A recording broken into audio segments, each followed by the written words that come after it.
सगळ्यात बीडमध्ये बीडच्या केज तालुक्यातील विलास घुले हत्या प्रकरणात एक महत्त्वाची आणि मोठी अपडेट समोर येते। मयत विलास घुलेंचे बंधू रमेश घुले यांनी बीडच्या पोलीस अधीक्षकांची भेट घेतली आहे। मुख्य आरोपी रामेश्वर गायकवाड यानंच घराशेजारील कारखान्यात या खुनाचा कट रचल्याचा आरोप त्यांनी केलाय। तर जीवाचा धोका असल्याने घुलेंनी आता पोलीस संरक्षणाची देखील मागणी केली आहे।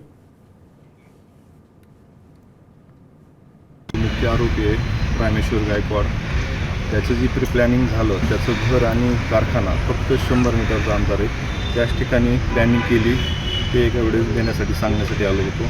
दुसरं जी की मला सारख्या कंटिन्यू धमक्या येतात किंवा इथं की काल DYSPच्या आवारामध्ये पुन्हा देणं धमकी देणं, त्यासाठी एक संरक्षणाचं एक पत्र दिलं आहे आणि माझ्यावरती आणि उमेश मानेवरतीही त्यांना खोटे गुन्हे दाखल करून ह्या न्यायाच्या भूमिकेतून कसं ह्यांना डायव्हर्ट करता येईल याचे प्रयत्न चालू। त्यासाठी मी SP साहेबांना बोललो।